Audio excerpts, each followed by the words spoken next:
श्रावणी। अरे खुश रहो बेटी, एकदम गुड़िया की जैसी है। अच्छा बैठो ना, मैं बस अभी आई। नो नो, मैं अभी बताता हूँ, नोट कर। नमस्ते अंकल। God bless you.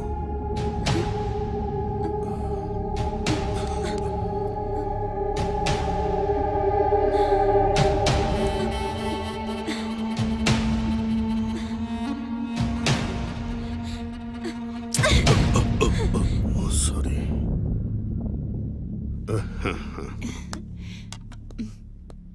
ये लो बेटी। नहीं आंटी, हाँ, एक ठीक है, अर्जेंट समझ रहा काम हूँ है। यार। हाँ, लेट कोई हो नहीं। रही हूँ, मैं बाद में आऊंगी। Thanks aunty.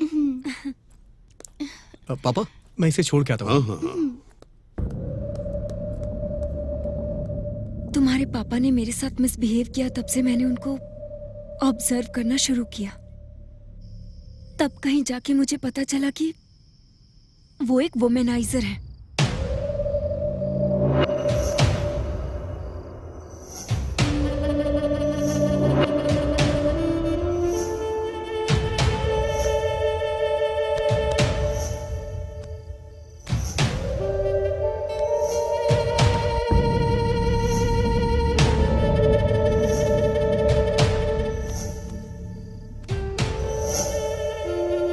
किसी की सुंदर बीवी पसंद आ जाए और जब तक उसका सुख न भोग ले, तब तक वो उसे नहीं छोड़ते हैं।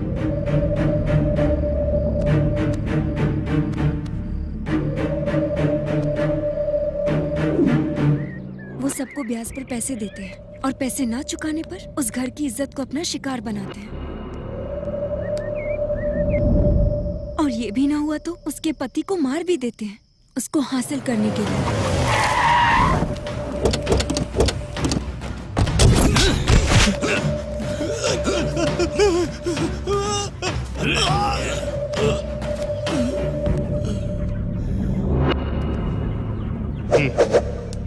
कोई शक करे या उनके रास्ते में आए तो उसे वो खत्म कर देते हैं। मार डालो।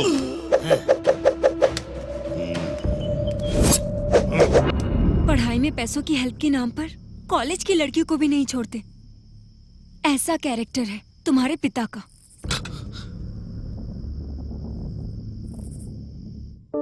और एक दिन स्कूल में 15 अगस्त को झंडा फहराने के लिए तुम्हारे पिता को इनवाइट करने के लिए मधुमनी टीचर तुम्हारे घर पर गई और वहां उनकी नजर उन पर पड़ी।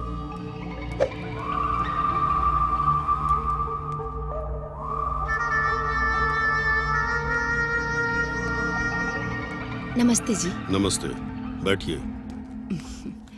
मेरा नाम मधुमनी है। मैं इसी गांव के स्कूल में एज ए टीचर अपॉइंट हुई हूँ। 15 अगस्त को फ्लैग होस्टिंग आपके हाथों से करवाना चाहती हूँ। आपको कैसे भी आना होगा। मैं हर हाल में आऊंगा।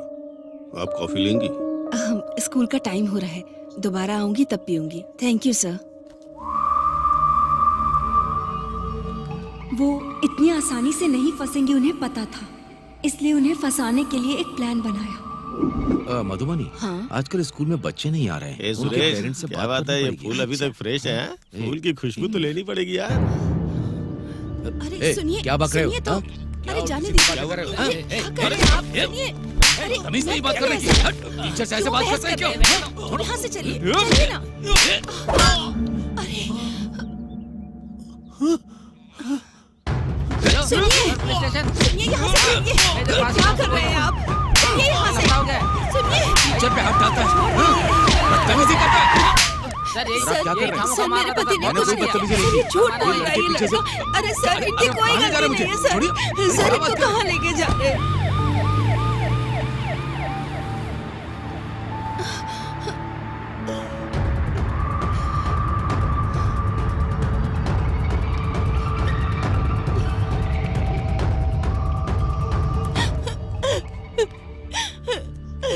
सर मेरे पति क्या हुआ? बेकसूर हैं, उनको बचा लीजिए। शांत हो जाओ, घबराओ मत, बैठो। हाँ।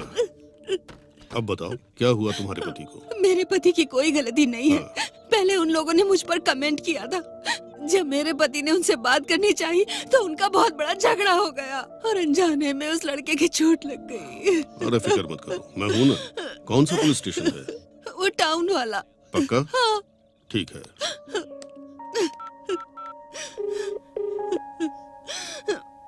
हेलो, एसआई जनार्दन बात कर रहे हो?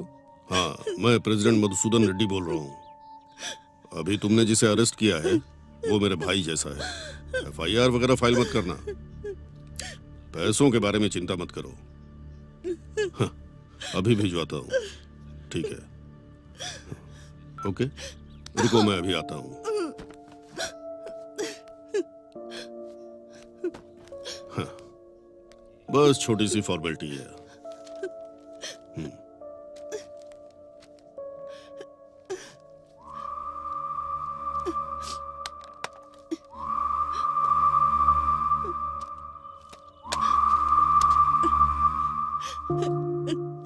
Thank you so much, thank you so much. कोई बात नहीं। गांव में सभी लोगों को एक दूसरे की मदद करनी चाहिए।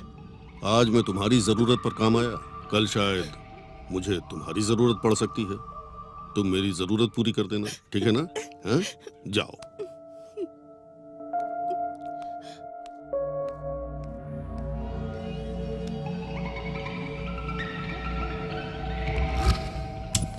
सर आपका बहुत बहुत शुक्रिया। आपने मुझे बहुत बड़ी प्रॉब्लम से निकाल लिया सर। मैं आपका एहसान कभी नहीं चुका पाऊंगा। क्यों नहीं कर सकते? बोलिए सर, आपके लिए क्या करना है, बोलिए सर। एक रात के लिए अपनी बीवी को मेरे पास भेज दो। सर ये कैसी बात कर रहे हैं आप? मैं एकदम सही बात कर रहा हूँ और तुम भी सही सुन रहे हो। एक रात के लिए तुम्हारी बीवी। सर आपको क्या हो गया सर? तुम्हारी बीवी पर मेरा दिल आ गया है। क्या बक रहा है बे? मैं तुझे जान से मार दूंगा।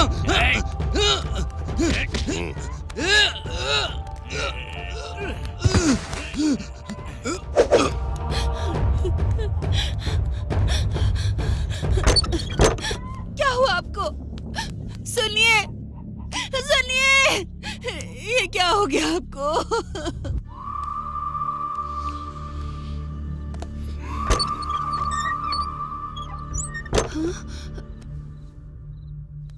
क्या बात है, आप इस समय आए हैं? कोई बात है क्या? पैसे दिए बहुत दिन हो गए ना, वापस कब करोगी यही पूछने आया था। क्यों नहीं आना चाहिए था? आपको इस समय नहीं आना चाहिए था। ओ, पैसे लेने के लिए कभी भी आ सकते हैं ना? देखिए, मेरी समस्या आपको पता है। उनके चले जाने के बाद लाइफ को कैसे स्टार्ट करना है समझ नहीं आ रहा। बच्चे अभी छोटे हैं, मैं अभी आपका कर्ज बिल्कुल नहीं चुका पाऊंगी। तो एक काम करो,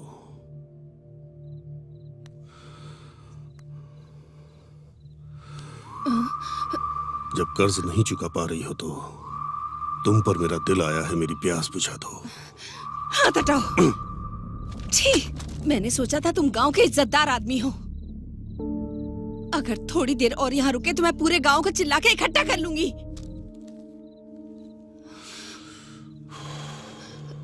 ठीक है, मैं जाता हूँ। जो 5 लाख ब्याज पर लिए हैं वो 6 लाख हो गए हैं। अगर वो पैसे दे दोगी तो मैं चुपचाप चला जाऊंगा। नहीं तो नहीं तो कोर्ट जाऊंगा। कोर्ट जाऊंगा तो पता है ना क्या होगा? तुम्हें जेल भेज देंगे। अगर तुम जेल गई तो तुम्हारे बच्चों का क्या होगा? जेल के अंदर भी मैं तेरा जीना हराम कर दूंगा। तुमने अगर मेरी इच्छा पूरी नहीं की तो तेरे बच्चों का भी जीना हराम कर दूंगा। ये लो, सो जाओ। सोच के देख। मैं आपके आगे हाथ जोड़ती हूँ, मेरे बच्चों को कुछ मत करिए। मेरे बच्चों को कुछ मत करना। इस तरह से तुम्हारे पापा ने टीचर को मजबूर करके अपनी ताकत के बल पर उनके साथ बहुत बदसलूकी की।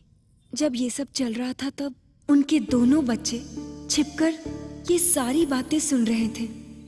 अब बात ये थी कि अगर कलेक्टर को इस बारे में बताया गया तो प्रॉब्लम सॉल्व हो सकती थी। और फिर बच्चों ने हिम्मत करके डिस्ट्रिक्ट कलेक्टर को एक लेटर लिखा। माननीय कलेक्टर साहब, बड़े आदर से हम आपको ये लेटर लिख रहे हैं। सर, मेरा नाम विशाल है। मैं 5th स्टैंडर्ड में पढ़ता हूँ। मेरी माँ का नाम मधुमनी है। हमारे गांव का सरपंच मधुसूदन रेड्डी हर रोज मेरी माँ के साथ हैरासमेंट करता है और हमें जान से मारने की धमकी दे रहा है। इसी बीच हमारे पिताजी की मौत हो गई। हमारा कोई नहीं है सर। इस तरह बच्चे लेटर लिखकर कलेक्टर साहब के एड्रेस के लिए मास्टर जी के पास पहुंचे। तब मास्टर जी ने पूछा कि तुम्हें कलेक्टर साहब का एड्रेस क्यों चाहिए, और बच्चों ने सारी बातें उन्हें बता दी। और उस मास्टर जी ने फोन करके तुम्हारे पिता को सारी बातें बता दी।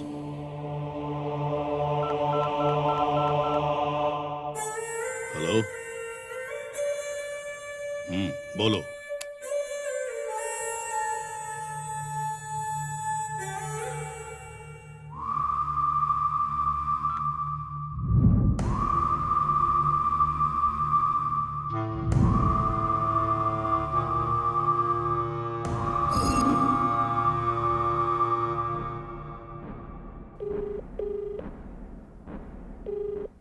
अरे मल्ली, उन दोनों बच्चों को रास्ते से हटा दो। एक छोटा क्लू भी नहीं मिलना चाहिए।